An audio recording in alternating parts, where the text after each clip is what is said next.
Halo Tagarians, para penonton Tagar TV dan juga pembaca Tagar ID, terima kasih Anda tetap setia di YouTube channel Tagar TV.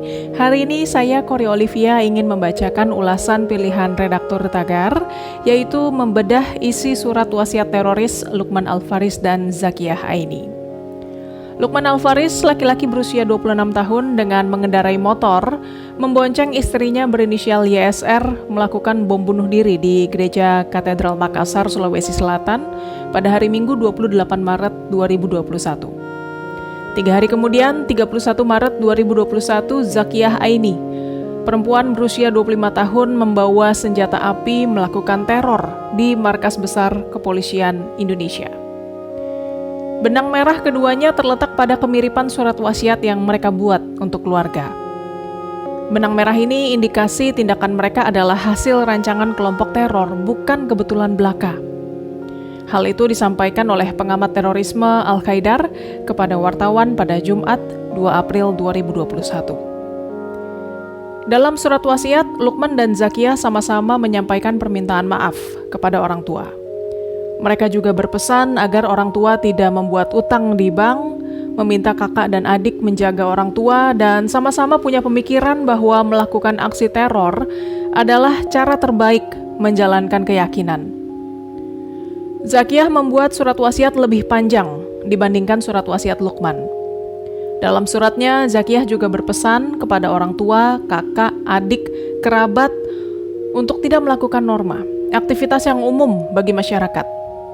Zakiyah juga menyinggung nama Ahok dan pemilu. Lukman dan Zakiyah menulis surat wasiat dengan tulisan tangan. Surat wasiat Lukman ditemukan tim Densus 88 anti teror saat menggeledah rumah kontrakannya di Jalan Tinumbu Lorong 1, Kecamatan Bontoala, Makassar, Senin 29 Maret 2021. Sedangkan surat wasiat Zakiyah ditemukan keluarga sebelum peristiwa Mabes Polri. Saat menemukan surat wasiat itu, pihak keluarga tidak tahu harus mencari Zakiyah kemana.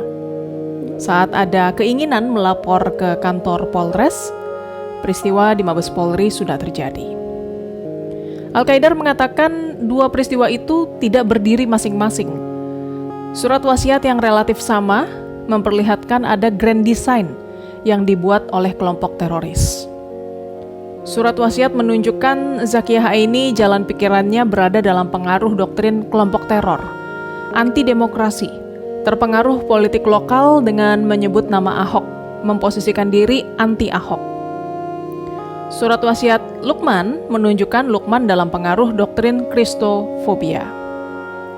Qaidar melihat Lukman dan Zakiyah adalah korban dari kelompok teror yang memanfaatkannya untuk agenda kelompok tersebut. Sofyan Sauri Ayas, seorang polisi yang pernah bergabung dengan kelompok teroris kemudian bertobat, mengunggah foto surat wasiat Zakiyah Aini di Facebooknya pada hari Kamis 1 April 2021. Bersama unggahan foto, Sofyan membuat catatan berjudul "Membedah akal si pelaku" dari tulisannya. Kata Sofyan, tulisannya kurang rapi menandakan ketidakstabilan emosinya atau Zakiyah terburu-buru. Tapi tidak, dia menulis konsisten dari awal memang begitu. Lalu menurut Sofyan juga kelahiran 1995 seharusnya sudah cukup waktu untuk menikah, usia 26 tahun. Tapi info terakhir malah belum menikah. Di paragraf kedua, Zakiyah menggambar sebuah bangunan. Pondasinya tauhid dan puncaknya adalah jihad. Menandakan doktrin jihadnya cukup kuat merasuki.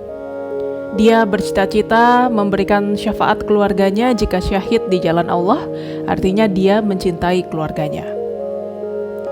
Nah, paragraf ketiga, di sini poin pentingnya. Zakiyah berpesan agar menjauhi pemilu, karena pemilu akan melahirkan kesyirikan dan undang-undang buatan manusia. Inilah ciri khas Salafi jihadi takfirinya. Di sini doktrinasi dan brainwashing telah mengubah cara berpikir Zakiyah. Dia sangat membenci keadaan zaman dan sekitarnya. Zakiyah mengkhawatirkan keluarganya murtad tanpa sadar. Mengingatkan buku yang muncul pada tahun 2008 yang berjudul Kafir Tanpa Sadar, yaitu terjemahan kitab sekunder Wahabi. Aksi bom Makassar telah menginspirasi dia untuk beramal. Betapa indahnya beramal dengan orang yang dicintainya, bahwa status gender tidak menghalangi dia berpartisipasi amaliyah jihad kali ini. Seakan Zakiyah ingin memprovokasi kaum Adam untuk melakukan hal yang sama dengan dirinya. Sebelumnya, Ketua Umum Pengurus Besar Nahdlatul Ulama, Kiai Said Akil Siraj mengatakan, kalau semua pihak ingin menghabisi terorisme, yang harus dilakukan adalah melarang keberadaan Wahabi dan Salafi. Wahabi dan Salafi bukan kelompok teror, tapi ajaran mereka ekstrim, selangkah lagi menuju teroris.